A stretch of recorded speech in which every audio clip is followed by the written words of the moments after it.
A gente está dando continuidade à nossa série Famílias Imperfeitas, Graça Perfeita. E essa semana eu recebi uma outra mensagem, de uma pessoa que também acompanha online as nossas pregações, não mora em São Paulo. E a pessoa disse assim: puxa, eu achei tão interessante a história de Isaac, eu nunca tinha ouvido por essa perspectiva que você falou, de um cara passivo, de uma mulher manipuladora. A gente saiu para comer domingo, né, Bruna, depois daqui, aí ficamos discutindo. Será que é? Será que estava errado? Será que não estava? Será que não pode? Eu falei que a história bíblica ela tem essa maravilha, né? O mundo está 5.000, 6.000 anos de distância da gente. Na Mesopotâmia, um outro mundo, outro universo, e a gente se envolve nessas tramas, nessas confusões, e fica pensando, será que se eu fosse Rebeca eu faria a mesma coisa? Será que eu não faria? Ela estava certa, ela estava errada? O que aconteceu? O que Jacó vai fazer? E a gente hoje vai falar sobre a família de Jacó, né? O próximo capítulo, as famílias. É a primeira parte, eu vou dividir essa palavra em duas partes, que a história de Jacó é grande. É complicada, é cheia de plot twist, como a gente fala, né? Cheia de reviravoltas. Aqui na história de Jacó é aquela famosa frase, né? O mundo não dá voltas, ele capota, né? Quando você acha que o mundo está dando uma volta, ele vai lá e capota, né? Jacó, assim, ele vai tomando uma rasteira atrás da outra, as coisas vão acontecendo, e é muito filho, é muita gente, é muita confusão, para a gente entender todo mundo e conversar sobre todo mundo. E aí eu dei o nome, né, na verdade é o que está lá no livro do pastor Lisandro, a gente está seguindo uma orientação ali da divisão do livro: Família Sem Limites, Filhos Selvagens. Né? Nós vamos entender como que essa família é sem limite, como essa família é muito complicada e como isso foi acontecendo. A cada semana a gente tem visto, né, o desafio que é a vida em família, olhando para a vida dos patriarcas. Né? E a gente já viu a família de Abraão e Sara, que enfrentou o desafio de sair de casa. Deus falou: vai para um lugar que eu vou mostrar, sem saber onde, sem saber como. E Deus deu uma promessa que para Abraão e para Sara, para Abrão e Sarai, era impossível. Um casal que um tinha 75 e o outro tinha 60 e poucos. E Deus fala: olha, vocês vão ter um filho, e do seu filho nós vamos fazer uma grande nação. Meu Deus, que promessa é essa, né? Que coisa. E eles saíram, eles foram, eles obedeceram, mas até que a promessa se cumprisse, ela se cumpriu, graças a Deus. Eles mentiram, eles manipularam, eles tiveram medo, eles tentaram ajudar Deus. Aí na semana passada a gente falou sobre a família de Isaac e de Rebeca, um casal que começa bem e termina muito mal. Eclesiastes fala, e aí o pastor Márcio Valadão sempre cita essa frase, ele sempre diz assim: é como termina que importa. Às vezes a gente começa muito bem. Vanessa, acho que o pessoal está com um pouquinho de frio, se você quiser aumentar a temperatura aí, acho que é bom, que eu estou vendo todo mundo assim meio com frio. Eu não sirvo de parâmetro, porque eu estou sempre com calor, então não serve de parâmetro. A gente, né, às vezes começa bem, começa feliz, e a gente vai perdendo o brilho, seja com várias coisas, no emprego, na amizade, no casamento, a gente vai perdendo o brilho e termina mal. É como termina que importa. E Isaac e Rebeca começaram muito bem, né? O servo de Abraão foi lá, com muitos presentes, em oração, escolheu uma mulher ótima, ela aceitou, ela foi corajosa, ela nunca tinha visto o noivo na frente. Quando eles se viram, é paixão à primeira vista, aquela coisa maravilhosa, e aí os problemas começam a aparecer. Ela também é estéril, e eles oram, a Bíblia diz que eles oram por 20 anos para engravidar, para gerar, para ter filho. E ali o milagre acontece, ela está grávida, e de repente, lembre-se, no mundo que não tinha ultrassom, não tinha como ela saber o que estava acontecendo. Né? Hoje, com 2, 3 semanas, você já sabe o sexo do bebê, você já sabe o que acontece, você já sabe tudo. Naquela época, ela começou a sentir alguma coisa estranha, e Deus deu uma palavra para ela, dizendo que ela tinha 2 crianças no ventre. ela teria gêmeos, mas que esses gêmeos lutavam e lutariam a vida toda e lutavam desde o ventre dela. Não deu outra. Quando nasceram, a Bíblia diz que nasceu Esaú vermelhinho e peludo e nasceu Jacó segurando no calcanhar de Esaú, falando: você vai primeiro, mas eu vou grudado, né? Eu estou aqui colado em você. E essa foi a luta desses irmãos a vida toda. Esses irmãos, que devem ter trazido muita alegria, muita felicidade, também trouxeram muita divisão para essa casa. O pai se apegou a Esaú e favorecia Esaú, e a mãe, até eu acho que por uma defesa do irmão mais novo, se apegou a Jacó. É sempre assim, né? Quando há um ambiente desequilibrado, quando alguém acha, a mãe ou o pai acha que alguém está sendo injustiçado, a gente tenta compensar, e aí você vai lá e favorece o outro, ou seja, é um desequilíbrio que vai gerando um desequilíbrio. E aí a gente viu que essa família, a gente encontrou favoritismo, a gente encontrou mentira, a gente encontrou distância emocional. A gente falou aqui, né? Isaac e Rebeca não se falavam. Eles não conversavam um com o outro, não tinha transparência. Era engano, era mentira, era plano. Isaac estava cego. E a Bíblia, sempre que fala da cegueira, fala de falta de discernimento, falta de sabedoria divina. Ele que devia ser o homem da casa, o patriarca, o herdeiro da promessa, não tinha direcionamento, não tinha visão. E aí Rebeca, a gente até falou isso, né? Quando o marido não ocupa o seu lugar de líder da casa, o que a mulher faz? Ela acaba assumindo um lugar que não é dela. E aí a mulher passa a se tornar líder, mas ela se ressente dessa liderança. É muito doido isso, né? Sabe quando você no seu trabalho faz alguma coisa que alguém não fez? Você até faz, mas aí você vai lá e dá um recado. Quando pode, você fala: fiz porque fulano não fez o que tinha que fazer. A gente, quando faz o que não deve, ou o que a gente acha que não deve, a gente se ressente. E querendo ou não, uma hora ou outra vai sair isso, vai, rispidamente, de uma forma cobrando, de uma forma, como a gente diz aí, tacando na cara. E Rebeca, ela meio que assumiu um papel que não era dela, porque o marido foi banana. E aí aquilo ali, ela assumiu, mas ao mesmo tempo ela fica com raiva do marido porque ela não queria assumir isso. E essa dinâmica vai ficando complicada. Vai ficando complicada. A gente vê que Esaú era um cara difícil, casou com 2 mulheres ruins, assim, não ruins, mas não eram da família de Abraão, não eram do povo que Deus estava formando, não tinham o mesmo pensamento, não tinham o mesmo temor. E aí, confusão na casa. É aquela história, né? Casa com pessoa de uma fé diferente. Eu já vi Deus fazer milagre? Já vi Deus fazer milagre. Já vi Deus converter o cônjuge? Já vi Deus converter o cônjuge.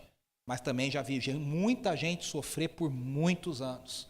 Numa luta, em oração, e buscando, porque o cônjuge não tem a mesma fé. Aí quando os filhos vêm, um puxa para um lado, o outro puxa para o outro. E aquela briga dentro de casa. Essas são as nossas lutas, né? E aí quando a gente parou, semana passada, a família está destruída. Por quê? Isaac e Rebeca perderam a confiança um no outro, perderam um dos filhos, porque Jacó teve que fugir. A gente até falou, né? Rebeca queria muito que o filho tivesse a bênção. Ela perde o filho, ela nunca mais vê o filho. O filho, quando volta para casa, anos depois, ela já morreu. Lembrando que não tem Facebook, não tem WhatsApp, não tem como falar. Não tem nem correio para mandar carta, né? Não tinha como se falar.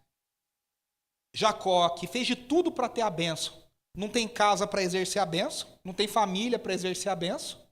Ele é um primogênito abençoado de uma casa que não tem ninguém, porque ele está sozinho, fugido, tentando salvar a sua vida.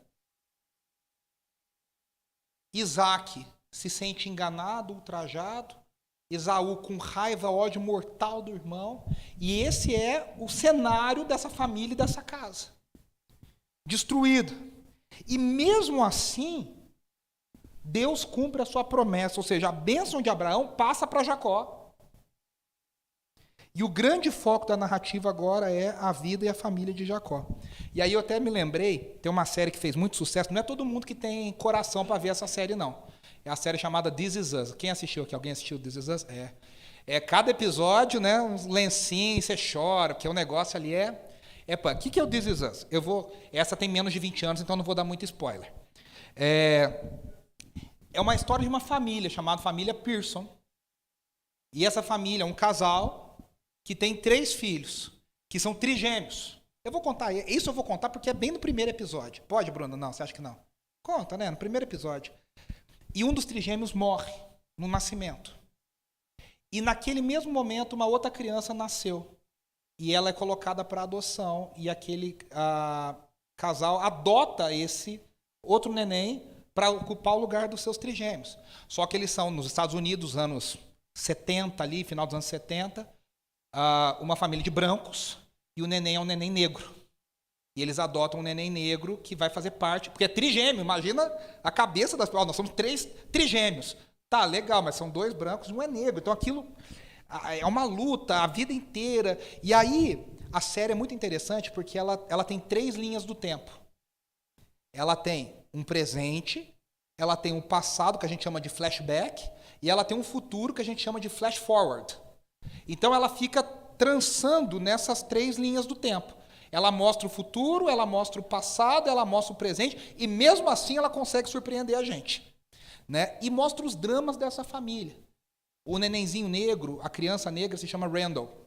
E ele vai lutar a vida inteira dele para provar que ele é bom o suficiente para fazer parte daquela família. Ele vai lutar com preconceito, ele vai lutar com a cabeça pequena das pessoas, ele vai lutar com a língua grande das pessoas, ele vai lutar com questões entre os irmãos ali, você é diferente da gente. Né? E depois, enfim, ele vai lutar a vida inteira dele para se sentir parte daquela família. A outra irmã, que é a Kate, ela vai lutar a vida inteira porque ela se compara com a mãe. A mãe é muito bonita, a mãe é uma pessoa muito bonita, muito para frente, muito jovem, e ela luta com obesidade, ela luta com autoestima, e a vida inteira ela vai se comparar com a mãe. Aquele relacionamento de amor e ódio. Ama e ao mesmo tempo tem repulsa. Ama, mas ao mesmo tempo põe para longe. Por quê? Porque ela vai lutar com essa autoestima baixa, com essa questão. O outro irmão é todo bonitão, é todo talentoso, é todo popular, mas ao mesmo tempo se sente rejeitado, se sente não amado dentro de casa, porque os outros irmãos precisam tanto, e aparentemente, você já viu o caso assim, né? Alguém dentro de casa chama tanto, puxa tanto a atenção, que o outro às vezes se sente esquecido. Não é que está esquecido, é porque não dá muito trabalho, então vê que vai passando, vai passando, vai passando, vai passando. E ele se sente assim, o que ele faz? Cai nas drogas, cai no vício e luta a vida inteira, bem-sucedido, rico, bonito, que aquele cara é um cara bonito, né? Eu tenho que reconhecer. E é vencido pelas drogas, vez após vez, perde casamento, perde coisa, perde emprego. E a gente olha para essa família, e por que tem gente que nem consegue ver a série? Porque a gente vê a nossa história ali.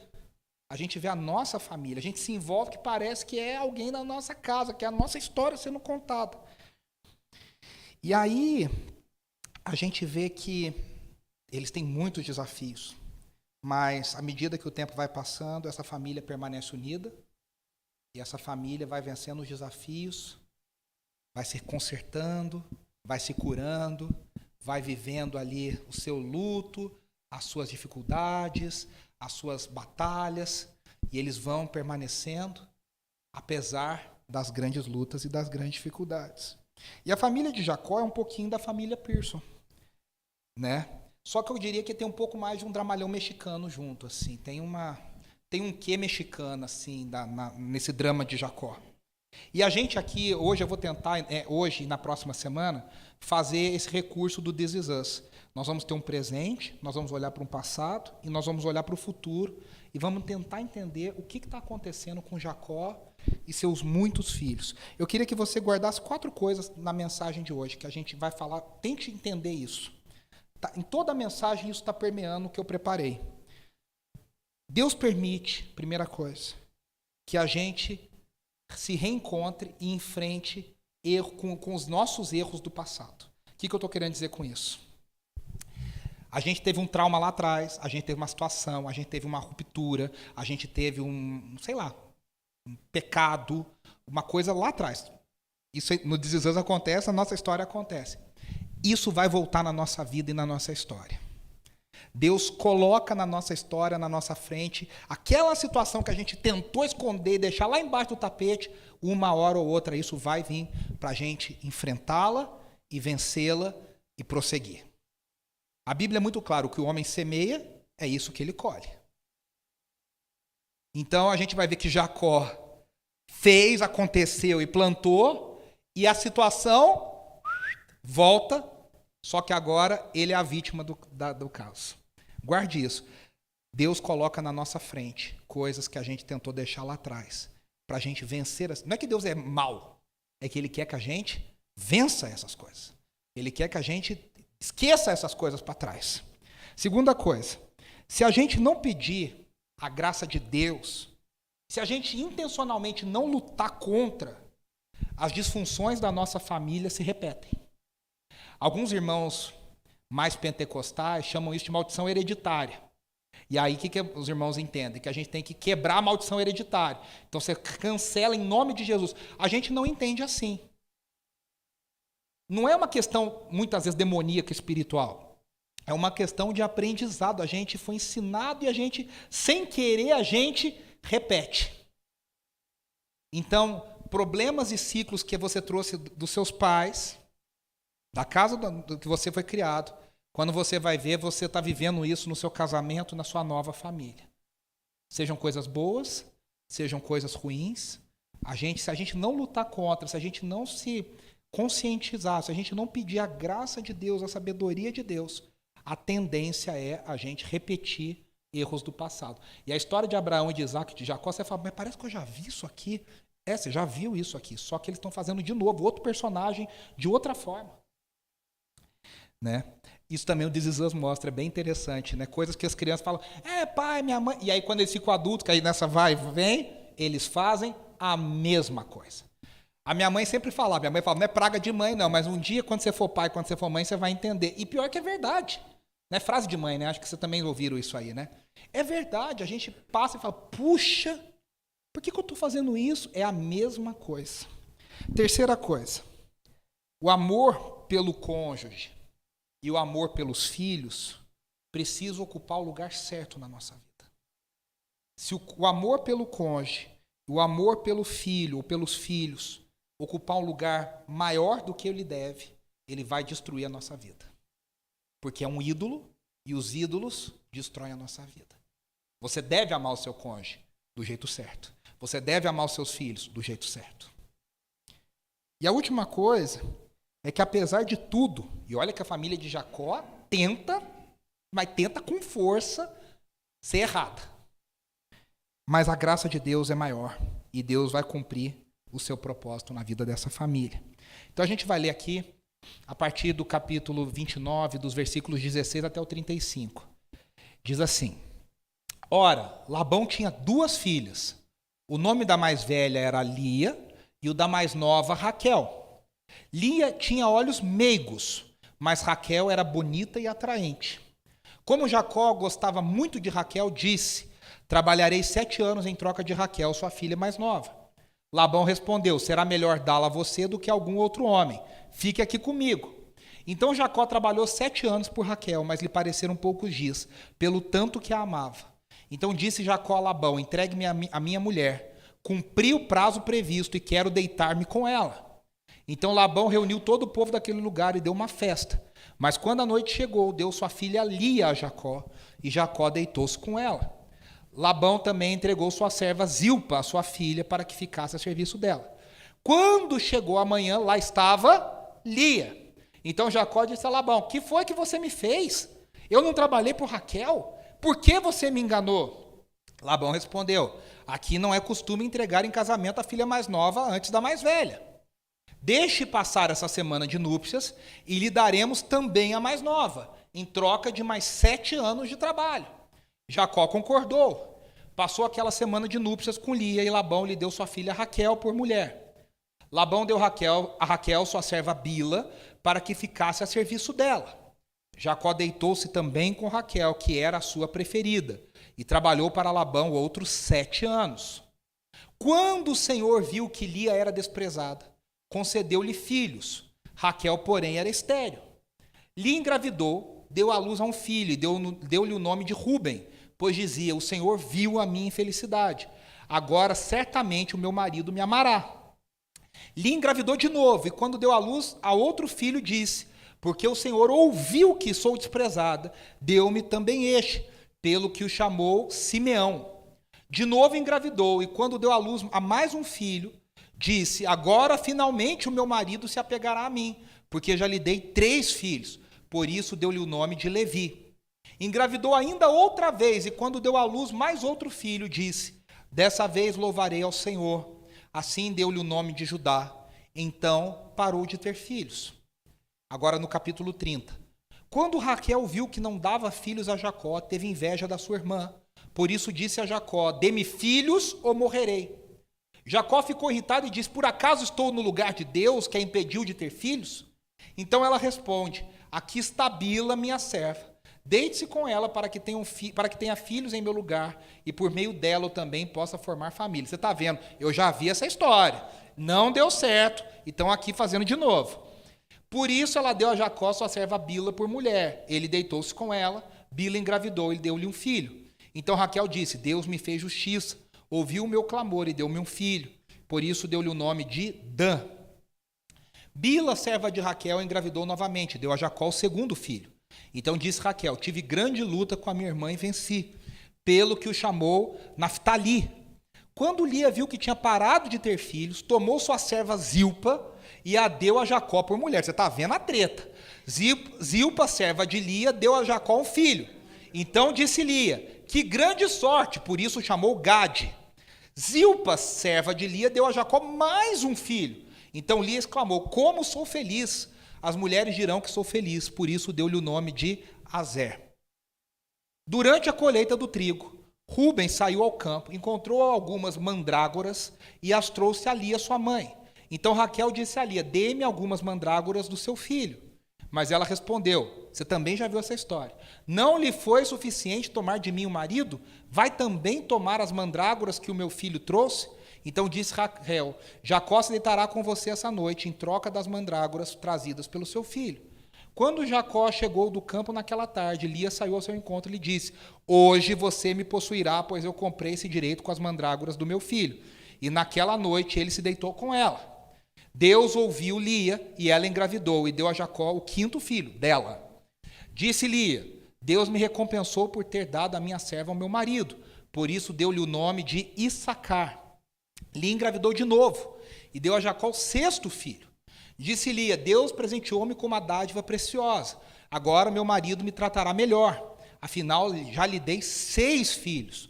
Por isso deu-lhe o nome de Zebulon. Algum tempo depois, ela deu à luz a uma menina a quem chamou Diná.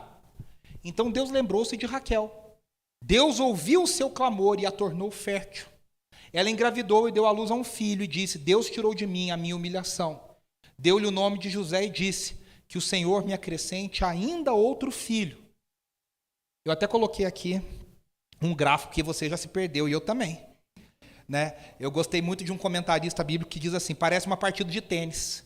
Você fica assim: Lia, Raquel, Bila, Zilpa. Você fica pá, pá, é uma atrás da outra. Primeiro que a gente precisa dizer o seguinte: é muito pouco provável que essas mulheres tenham tido, primeiro, filhos tão um atrás do outro. E segundo, só homens. Elas devem ter tido, porque a Bíblia depois menciona lá no capítulo 46 de Gênesis, as filhas de Jacó. Só que as filhas não são importantes para a narrativa.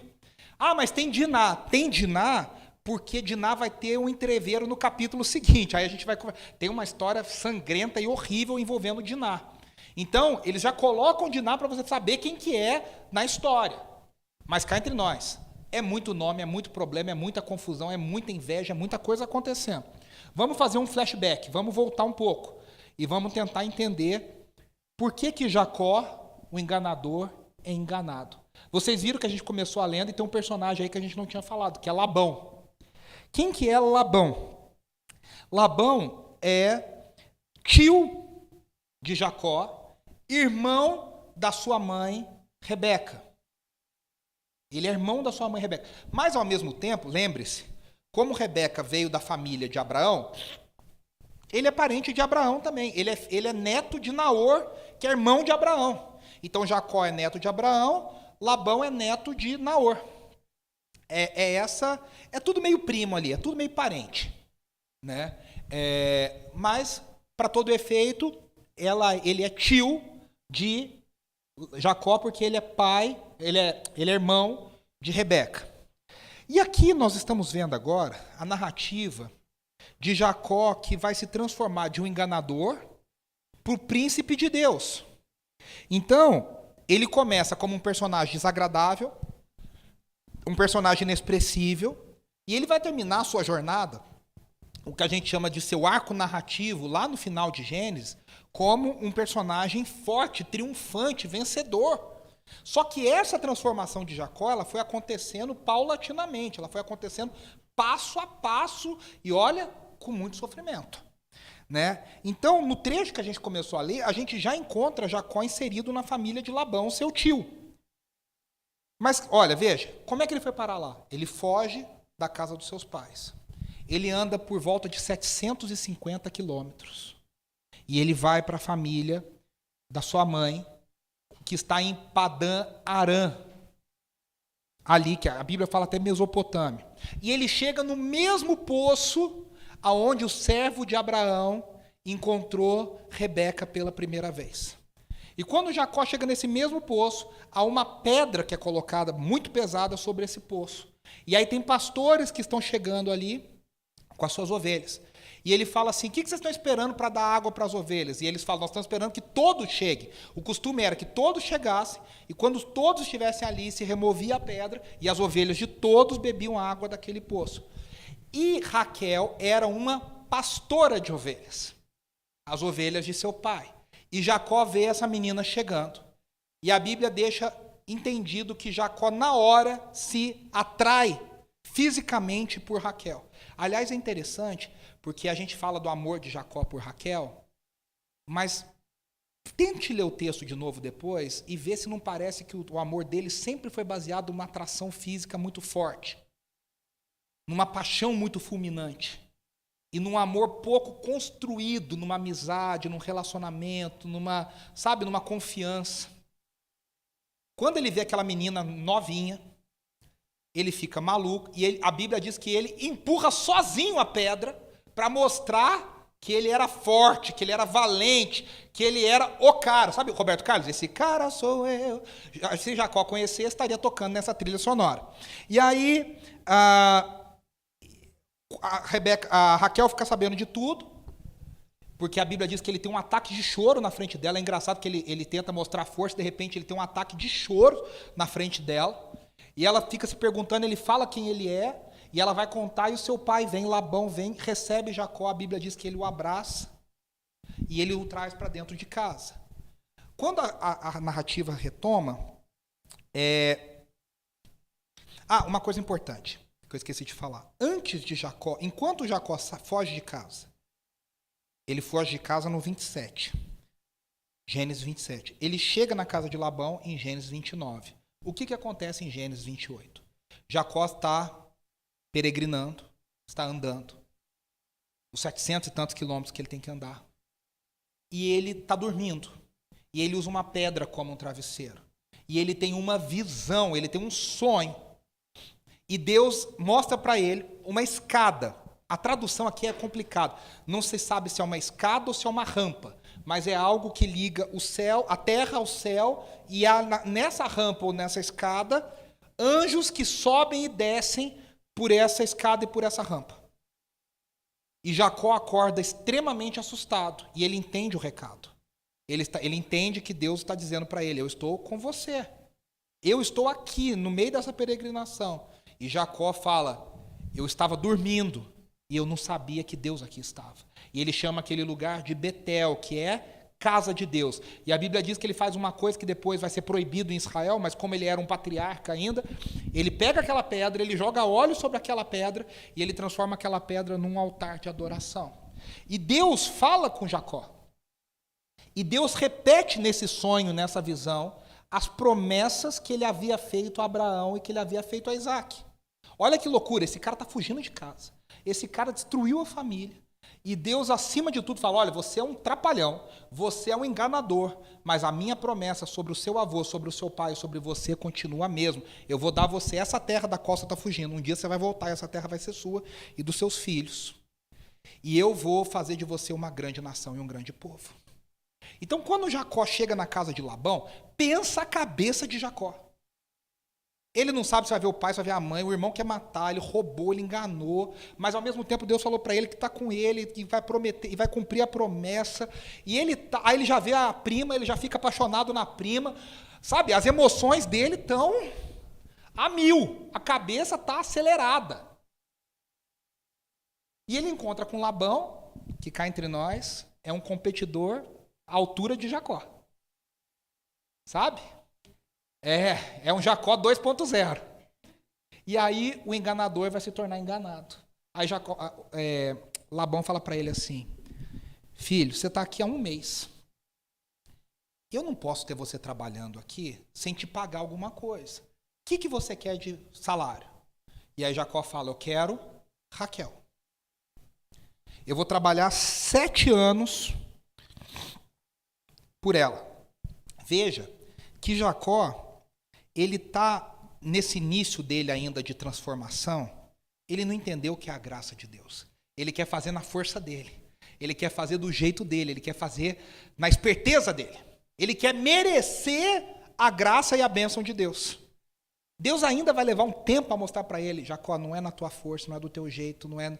Então ele empurra a pedra, ele quer trabalhar, ele quer ter iniciativa, ele está querendo dizer: eu quero mostrar que eu sou abençoado por Deus. Ele ainda não entendeu que, veja só, isso é muito interessante, Gênesis 28, que eu acabei de mencionar, Deus fala para ele assim: Jacó, eu farei de você um grande povo, eu darei a você essa terra. Deus não coloca nenhum se. Deus não coloca nenhuma condicional. Nenhuma. Deus fala para ele: eu vou fazer, vai acontecer, vai ser assim. Aí quando Jacó vai devolver a oração para Deus, olha como Jacó devolve essa oração, depois de ter o sonho da escada. Gênesis 28, 20. Então Jacó fez um voto dizendo: se Deus estiver comigo, cuidar de mim nessa viagem que estou fazendo, prover-me de comida e roupa e levar-me de volta em segurança à casa de meu pai, então o Senhor será meu Deus. Ele já colocou um monte de si para Deus. Se fizer isso, fizer aquilo, aquilo outro, então eu vou acreditar nessa promessa. Jacó ainda trabalha com toma lá da cá. Ele ainda trabalha com eu preciso merecer, eu preciso correr atrás, eu preciso fazer do meu jeito. E Jacó está sempre calculando: como é que eu vou me dar bem? Então, quando ele vê Raquel, ele se apaixona por Raquel, Labão pergunta para ele, ele fala: eu já tenho um contrato aqui para te dar. É interessante porque ele se oferece por mais tempo do que o necessário. E aí algumas pessoas não entendem, porque 7 anos é muito tempo. Porque o que acontece? No costume da época, o noivo dava um dote para o pai da noiva, ou seja, ele teria que oferecer. Lembre-se que o servo de Abraão chegou para Rebeca com um monte de animais, de pedras preciosas, de óleos. Jacó chegou caminhando contra o vento, sem lenço e sem documento. Tinha nada. Pobre, perdido, tinha nada. Ah, meu pai é rico, beleza, mas meu pai ficou lá 700 quilômetros para trás. Então ele não tinha nada para oferecer. O que ele oferece? Eu vou trabalhar por ela. Ele trabalha muito, 7 anos é muito trabalho para uma mulher. Aí tem 2 formas.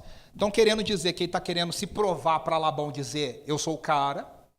Alguns comentaristas entendem que Raquel era muito nova e que ele precisava esperar um tempo para ela entrar numa idade que ela pudesse se casar.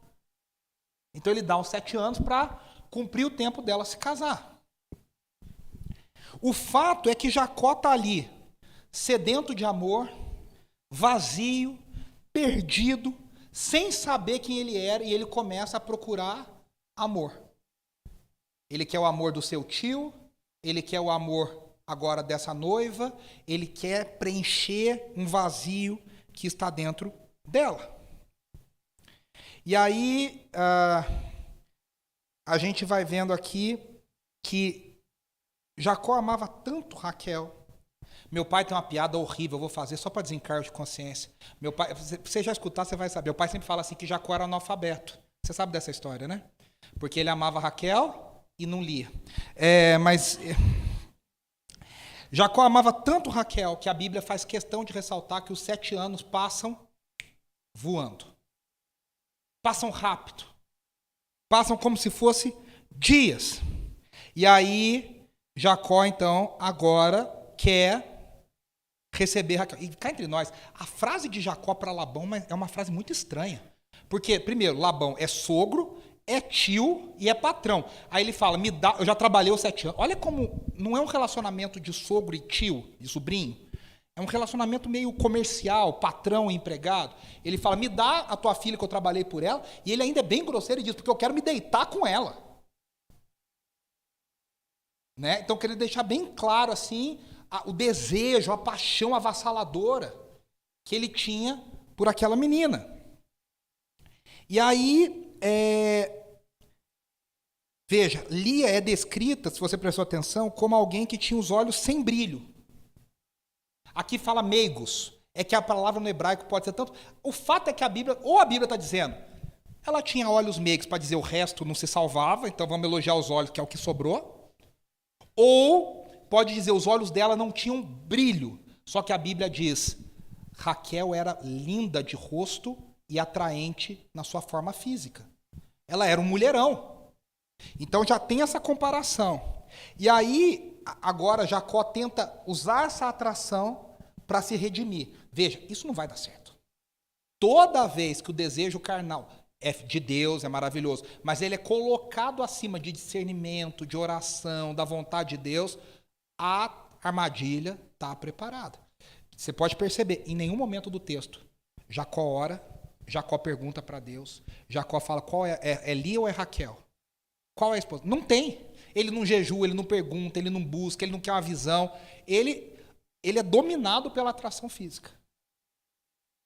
Eu já vi muitos casais que começam a namorar e se casam por causa de atração física. E depois aquilo ali termina num divórcio horrível, terrível. Por quê? Porque a atração física não sustenta um relacionamento que não foi construído.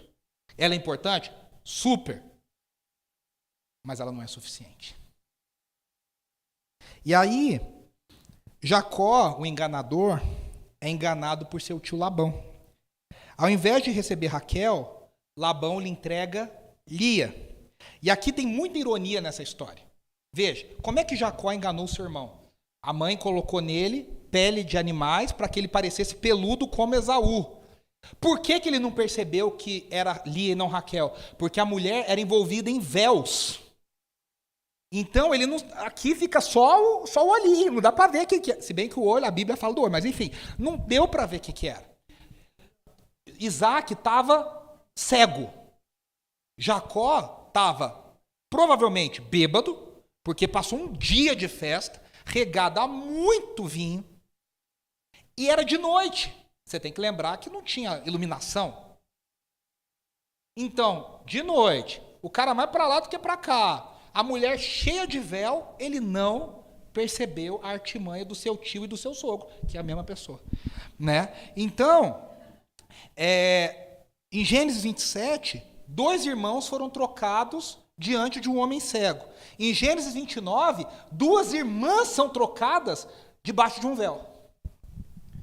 O Bruce Walter, que grande estudioso do Antigo Testamento, diz: o homem que enganou o pai foi enganado pelo sogro. E o homem que se passou por primogênito, agora recebe a primogênita como esposa. Então o texto é cheio de ironia.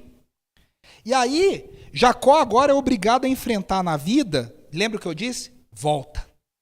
Aquilo que a gente semeou, a gente vai colher. Jacó tem que enfrentar tudo que ele fez com seu irmão, com seu pai. Deus usa o caráter muito duvidoso de Labão para trazer de volta o que Jacó deixou para trás. Todo engano, toda mentira, toda falta de caráter. Por quê? Porque Deus está dizendo, Jacó, você precisa enfrentar isso para a sua transformação ser completa. A gente não consegue passar pela transformação de Deus varrendo coisas para debaixo do tapete. Porque Deus sabe todas as coisas, Deus vê todas as coisas.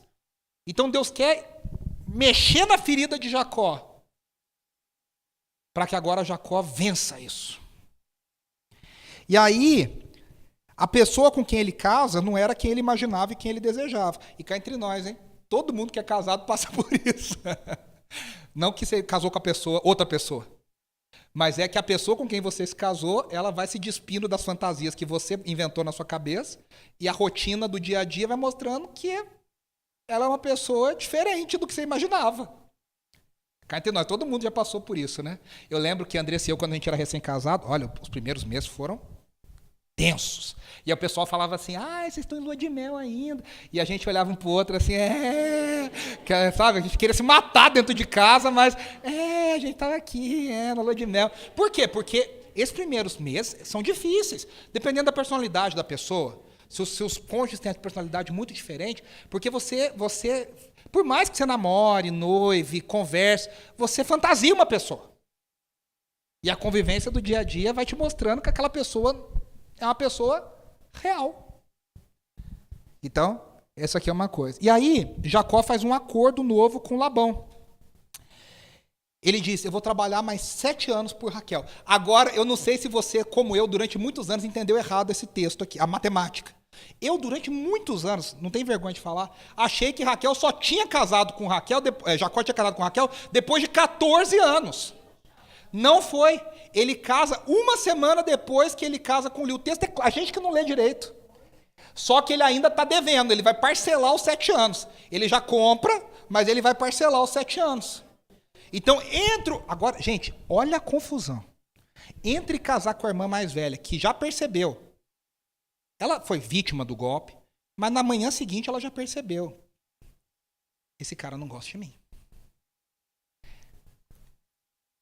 Uma semana depois, o marido casa com a irmã, que é a desejada, a bonita, a atraente, que a vida inteira o pessoal falou, nossa, como Raquel é bonita e Lia é legal. Como Raquel é bonita e como Lia é simpática. Sabe essas comparações? Agora, olha a confusão dessa família. 2 competidoras que são irmãs, disputando o mesmo homem.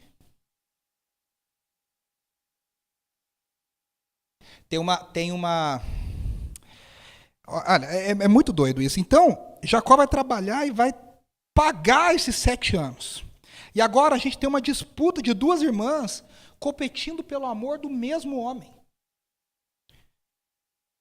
Lembre-se, Jacó sabia o que era ser preterido. Ele foi o filho que o pai não amava mais. E agora ele está no centro de uma disputa em que ele é o cara que está preterindo uma das esposas. A vida inteira ele viu a preferência do pai por Esaú, e agora ele vai repetir o mesmo erro com as suas esposas. E lá na frente a gente vai ver que ele vai fazer isso com os filhos também. Que ele vai ter um favorecido, que é José, na cara de todo mundo. E isso vai causar um mega problema. Então veja que a lição não aprende, vai repetindo, repetindo, repetindo. Né? No mundo antigo, uma coisa importante, a poligamia era aceita. Você fala assim, tem muita gente que fala, por que a gente não pode casar com 2, 3 pessoas? Essa coisa agora tem de trisal. Por que não pode? A Bíblia está cheia de gente que era casada. É verdade, está mesmo. Mas veja, lê a história das pessoas que casaram com mais de uma mulher. Sempre dá confusão. Não tem uma família que tem um cara casado com mais de uma mulher que a coisa funcionou bem. Não existe na Bíblia. Todos os casos de poligamia são casos de confusão. São casos de complicações. Futuramente, na lei de Moisés, em Levítico 18, vai ter uma lei bem específica. Um homem não pode se casar com 2 irmãs. Ele até podia ter 2 mulheres, se fosse o caso, mas 2 irmãs não podia. Então Jacó está numa enrascada. Né? Hoje, você fala assim, mas hoje a poligamia é crime. É verdade. Mas a gente tem uma outra questão. E aí, enfim, quantas famílias hoje as pessoas vão divorciando, ou juntando, separando, e junta com um, junta com o outro, tem um relacionamento casual, engravida. Quantas famílias a gente conhece hoje que os filhos são um catado de um monte de relacionamento que foi ficando para trás. Esse é filho do primeiro casamento, esse é filho do segundo, essa é filha dela com não sei quem.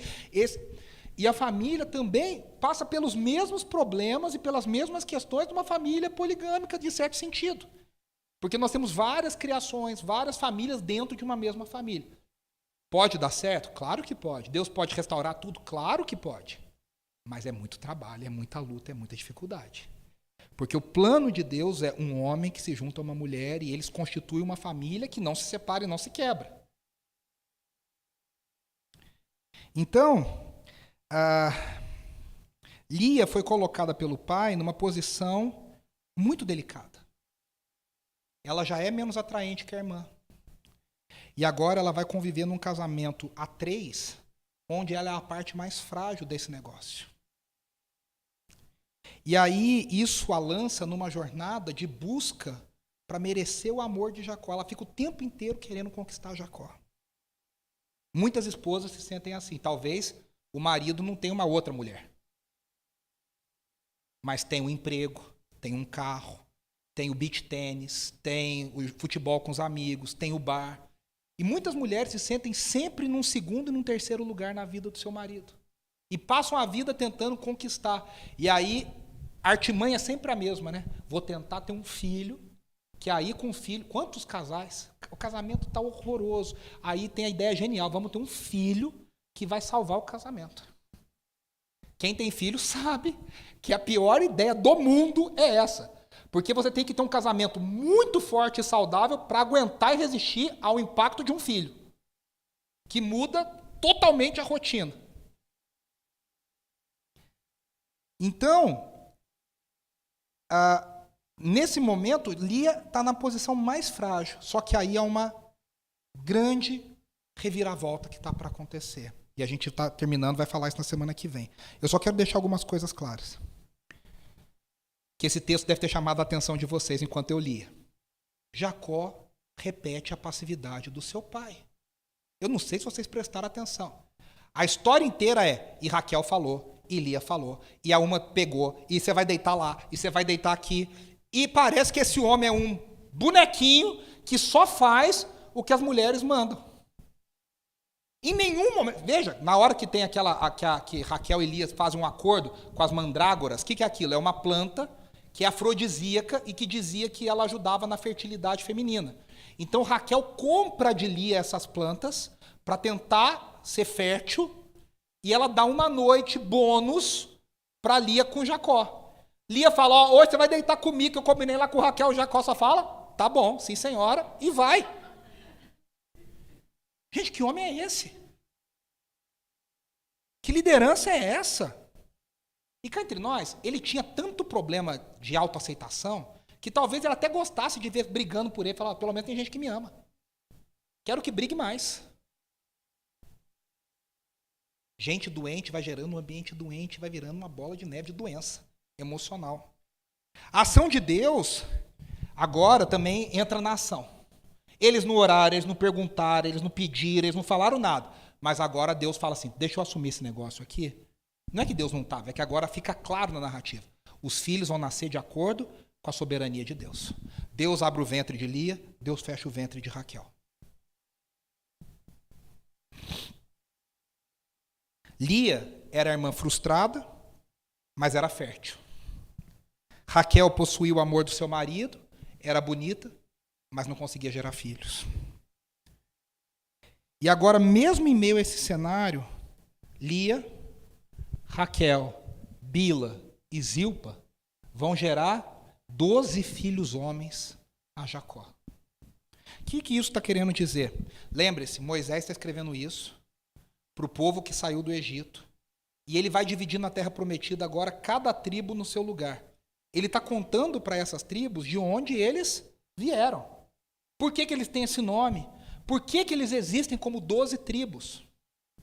E não é uma história bonita. Não é uma história romântica.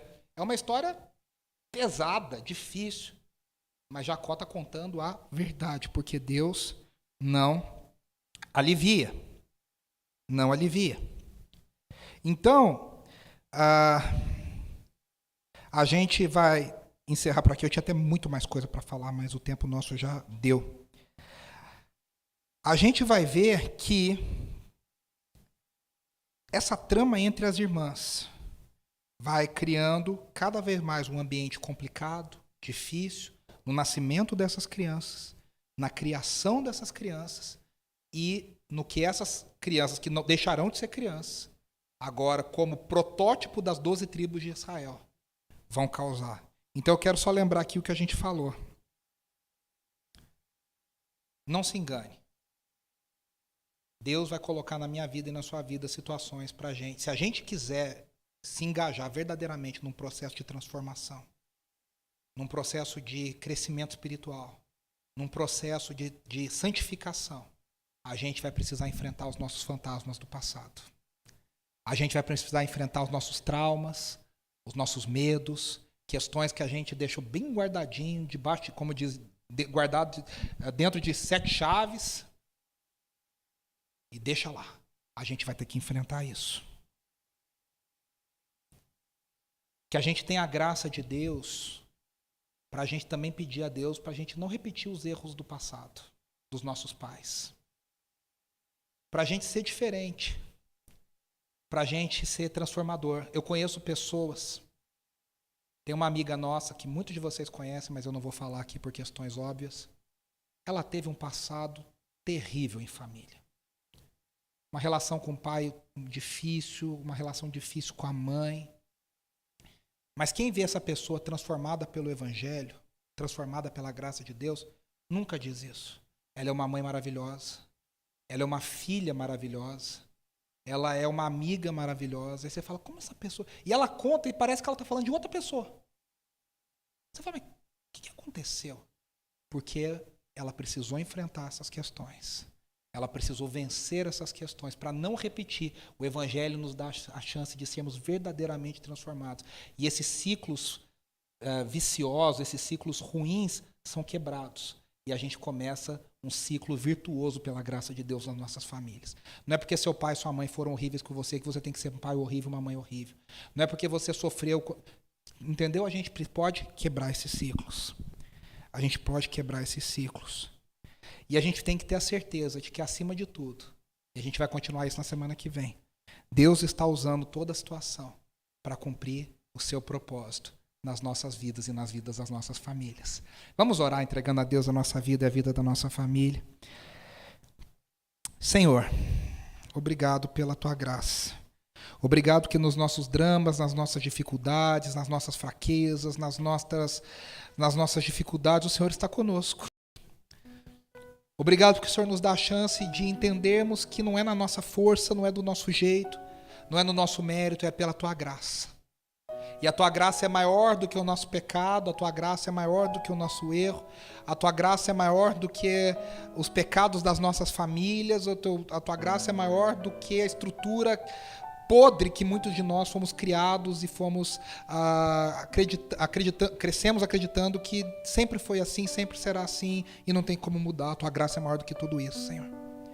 Ajuda-nos a vivermos pela graça, como filhos transformados, como pais transformados, como maridos transformados, como esposas transformadas, como irmãos transformados, que vão refletir não mais a falta de amor e a falta de carinho e a rejeição do passado, mas transformados pela tua graça, vão colocar o teu amor como centro de todas as coisas. Ajuda-nos a colocar o amor dos nossos filhos, o amor dos nossos familiares, o amor dos nossos cônjuges no lugar certo que lhe pertence. E colocar o Senhor no único lugar que pertence ao Senhor, que é o lugar de honra, de glória, central na nossa vida. Ajuda-nos, Senhor. É a tua graça sobre nós. Nós te agradecemos no nome de Jesus. Amém, amém e amém. Queridos, Deus abençoe. Um bom feriado para vocês amanhã. Uma boa semana, uma semana abençoada. Não saia daqui sem dar um abraço na pessoa perto de você. Você que esteve conosco online, Deus te abençoe e até semana que vem.